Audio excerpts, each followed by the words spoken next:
This is the old city of Stockholm. There's the ship right there. As you see it, this is the bridge going over to the island.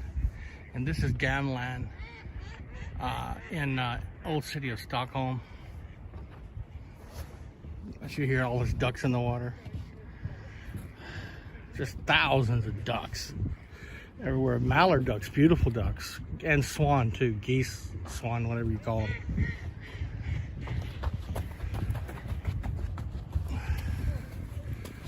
Beautiful city. This is the bridge that leads to the island. Ancient city. And there's the ship where my hotel is. This is Brian 2, February 16, 2021, Stockholm, Sweden.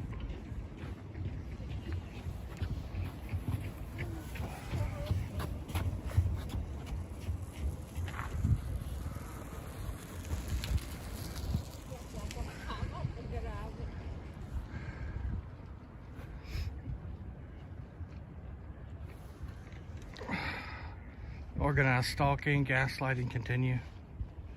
Sometimes severe at regular intervals to keep the victim sensitized to the fact it is happening. Has to be severe and aggressive at regular intervals to sensitize the victim. If the victim is not aware he's being stalked, then organized stalking is ineffective. Organized stalking is basically government informants turned into provocateurs. Government informants and government perpetrators, because many of them are government employees, law enforcement, etc. So they're also government perpetrators, but the majority of them are just low-level government informants. And so organized stalking, they use what's called the floating box. The floating box keeps the victim boxed in everywhere the victim goes, no matter whether he's in a car or walking down the street. And it's based on the choice reference patterns. The choice references are memories. So choice reference patterns are simply a pattern of the previous memories of the victim. So they're able to allocate resources, time, money, manpower, to the favorite hot spots of the victim. Mind control victim, those are previous memories. Remember, mind control is based on interfering with the victim's memory and thought process. And then once you understand it's based on choice reference patterns, memories of the victim, you must then understand what it's comprised of. And organized stalking is comprised of two things. It's situational scenarios and conversational scenarios. Street theater, that's street theater. Situational and conversational scenarios based on events or topics that will always capture the attention of the victim. If they cannot capture the victim's attention, then organized stalking is ineffective. This is Brian 2. There's the ship that I'm in. And then this is just the one of the many bays, inlets of Stockholm. Stockholm is just surrounded by water on every side. It's like a massive, I don't know what you call it, but it's just islands, just a collection of islands off the Swedish coast, but they're not really islands. They're just like peninsulas that jut out everywhere. And so that's the bridge right there leading over to the island where the hotel is. They blew my budget. I tried to get out to Ecuador, and there was interference and there was chaos and there was more stalking and gaslighting, and they blew my budget. And then I was trying to document that it's happening. Organized stalking and gaslighting. Gaslighting is designed to make the victim think that he's crazy, and if the victim is aware that he's targeted, then to make others think the victim is crazy.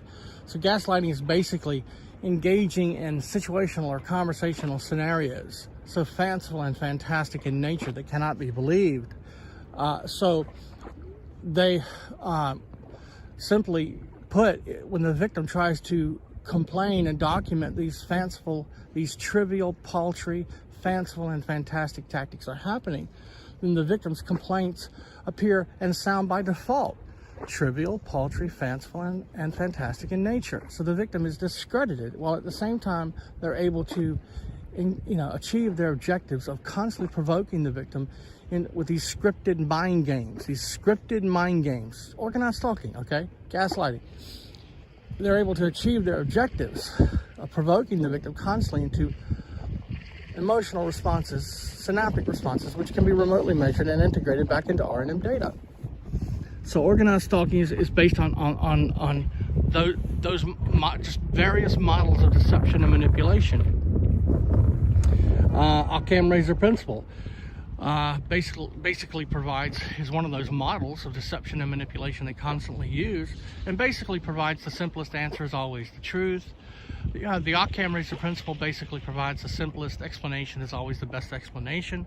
So in order to discredit anyone, all one need do, or a group of people for that matter, all one need do is engage in a sufficiently complex scheme or game of harassment, and because the more complicated the truth, the less the likelihood of belief by the ordinary person, the complexity of that harassment will generally be enough to cause most people to turn away in disbelief. It's called the Occam-Razor principle, and there are other models of deception and manipulation which they use, and that's just one of many. Hypergame theory, for example. Hypergame theory is another mathematical model of deception and manipulation that they utilize. It's a mathematical model which they have incorporated into their protocols of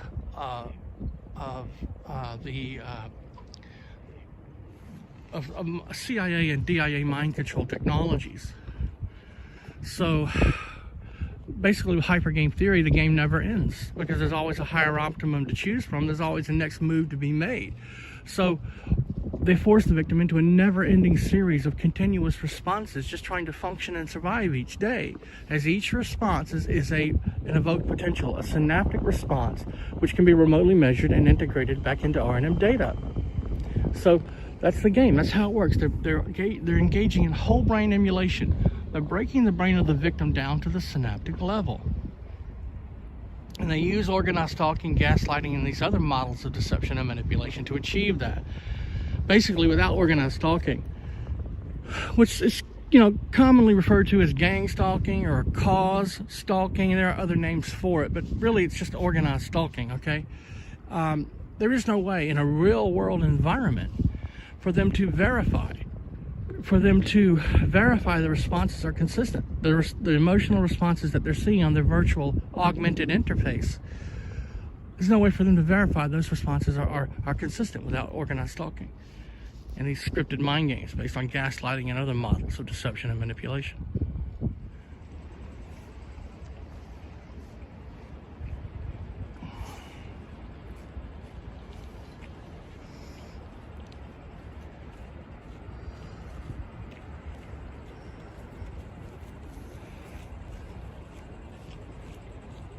So people want to know, who controls the organized stalkers. They say, it's the police. Well, it's law enforcement. I've heard all kinds of stories. Well, it is the police and it is law enforcement and it isn't. Okay? Very important you understand that it is and it is not. Organized stalking is controlled by what are called community-based agents. And these community-based agents are almost always former law enforcement, retired military, etc. People who have some degree of expertise in the area of surveillance and counter surveillance, etc., etc. Okay, so they're almost always going to be, and this is one of their kings of Sweden, I do believe, although I don't know who it is. They're always going to be, prior military, prior law enforcement. And what these community-based agents do after they retire from law enforcement, be it local, state, or federal, after they retire from the military, etc., they get secondary jobs, such as security consultant or private detective. You'll find a lot of them are private detectives, okay? And what that allows these community-based agents to do is double dip, okay? Double dip. They're able to keep their clearance, their top secret clearance, they're able to keep after they retire and then they double dip in their secondary jobs, secondary occupations, which they're required to have to justify, you know, the presence of the use of so many people. Again, security consultant, private detective, it just goes on and on. There are many different occupations that they use. Kevin Fucich, F-U-C-I-C-H, Kevin Fucich of New Orleans, Louisiana, is a good example of these community-based agents. Former law enforcement, military, now a private detective. And he has, you know, rapid response teams. He has his own security force, rapid response, made up of special forces. He brags about it on his internet site. Kevin Fucich, Force One, I think. Anyway, you can Google him and you'll understand how they're used against you. Researching the history, the organizational history, etc. of Kevin Fucich in New Orleans, Louisiana will give you an understanding of how the organized stalkers, government informants turned into provocateurs are used. So they're controlled at the community level by what are called community-based agents. And these community-based agents keep their clearances after they retire from law enforcement, after they retire from the military. They keep their top secret clearances, okay? And that allows them to double dip. They get their secondary jobs as security consultants, private detectives, and what have you, and then they're also able to be utilized by the government.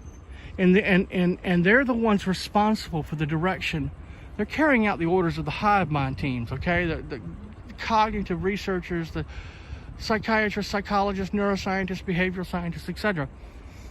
They're carrying out, you know, their instructions, but they're the ones responsible for keeping the victim inside this floating box of perpetrators and provocateurs. And that's what people need to understand. They're no longer active law enforcement, they're retired law enforcement. Now that's not always the case, okay? With me, they used active duty special ops, Marine special ops against me starting in New Orleans, which makes me believe that this is, you know, naval intelligence operations that these cognitive researchers, remember it's DOD, okay? 4 agencies behind it all, according to Dr. Robert Duncan, in his book Project Soulcatcher, who's a former CIA neuroscientist who blew the whistle on these atrocities. 4 agencies are behind it all. You can be traced back to 4 agencies. Those 4 agencies are the Department of Defense, who provides all the funding through their Black Ops budgets. Then it's the National Security Agency. They provide the top scientists, okay? Or I should say the top science, okay? And then it's the CIA and DIA. Those are the 4 agencies behind it all. The Central Intelligence Agency and the Defense Intelligence Agency. And they're the ones that provide the handlers and the operators, okay? DARPA, for example, would be part of NSA, okay? But DIA, Defense Intelligence Agency, and Central Intelligence Agency are the ones that provide the handlers and the operators. And these handlers and operators are the cognitive researchers responsible for the torture and assassination of mind control victims, okay? So it's a lot of personnel involved at the local, state, and federal level, obviously, okay? But it can all be traced back to 4 organizations and agencies behind it all: DOD, NSA, CIA, and DIA. And you want to know who's actively involved in it, it's the CIA and the DIA. And they're using contractors. And where are these contractors? Where are these cognitive researchers? They are hiding in plain sight.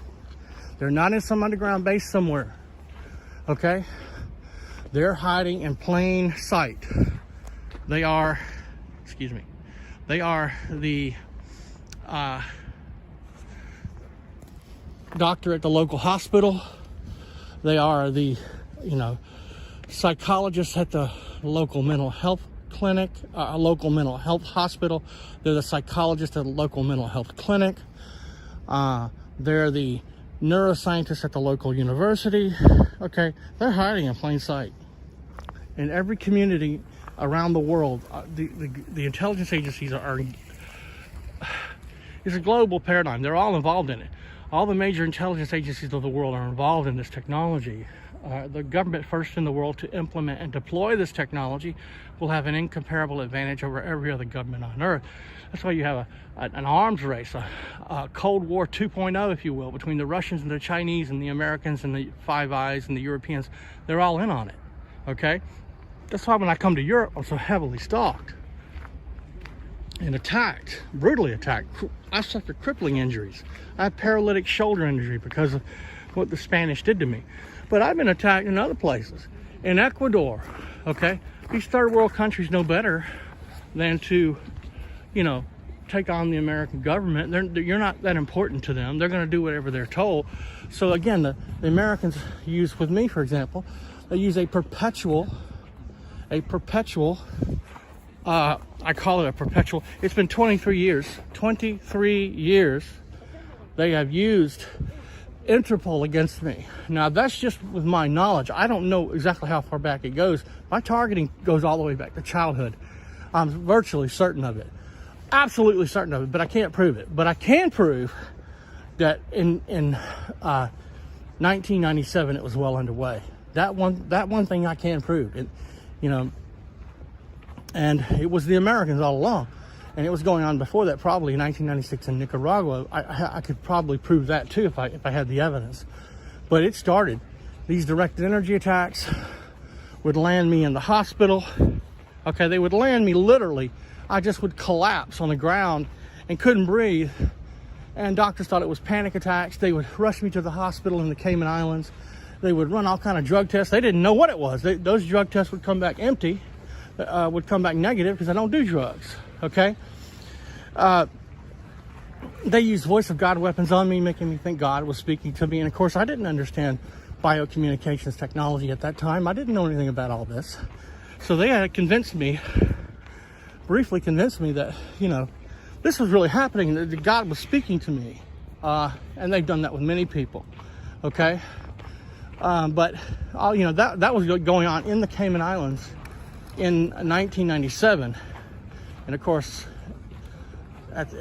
back in America, obviously, continuously, the violence and the attacks and so forth going on for many years in America. And so here we are in Stockholm, in the old city.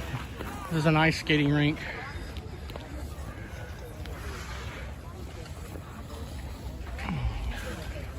A stage, probably pretty active in the probably very active in the summertime, and probably pretty active in the wintertime too, but COVID-19 has kind of put a damper on everything. And so that's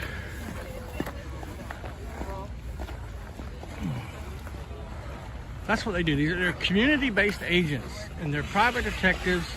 They're mainly private detectives, security consultants, and so forth, who have retired.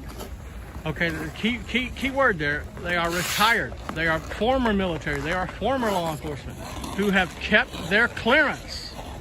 Okay, and they are now double dipping. Okay, they are security consultants, private detectives. Yes, they're all of that, but they're also double dipping as community-based agents responsible for the direction of organized stalking against victims of this technology, against targeted individuals. So that's what's happening. That's how it works. People think, you know, the police are the police officers that show up to their door are the ones attacking them. No, they're not. You call the police, you know, most likely they're not going to know what's going on, and you complain that you're victimized by this technology, they're going to throw you in a psych ward because they don't understand it. I mean, and it's unfortunate that people are victimized that way. Especially Todd Griffin. Todd Griffin is rotting away in a mental health federal mental health state prison. Mental health prison, federal.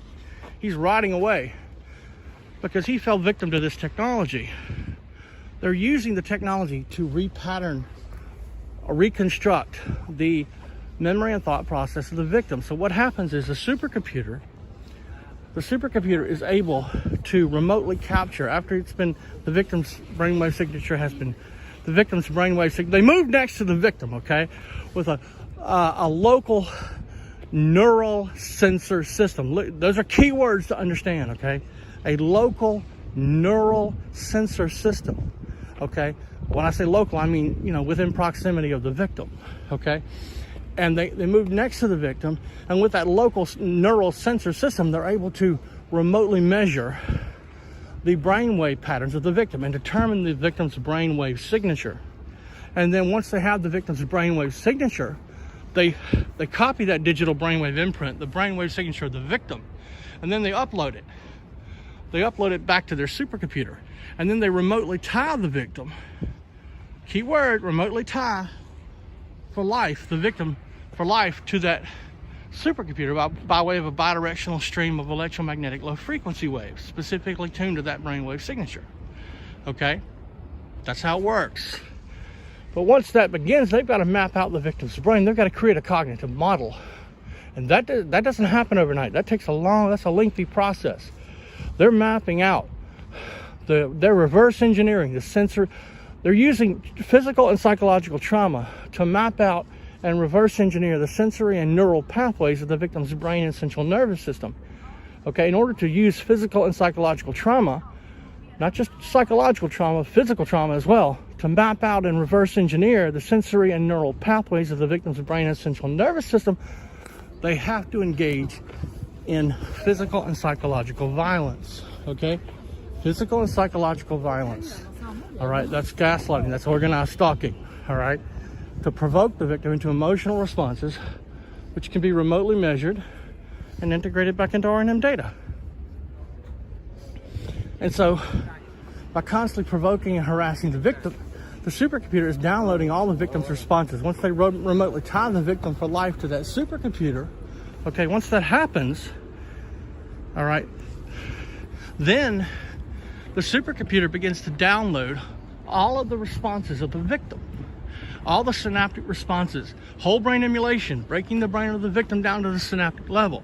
So it begins to remotely monitor and download all the responses, electromagnetic activity, all the electromagnetic energy, all the brainwave patterns, brainwave signals of the victim. Remotely. It begins to download all of that back into its supercomputer using artificial superintelligence software programs, and begins to build this cognitive model of the victim's brain to eventually achieve direct behavioral control over the victim. That's how it works. That's what's going on. It's satanic. It's unbelievable. But it is happening. This is Brian 2 in Stockholm, Sweden. February 16, 2021.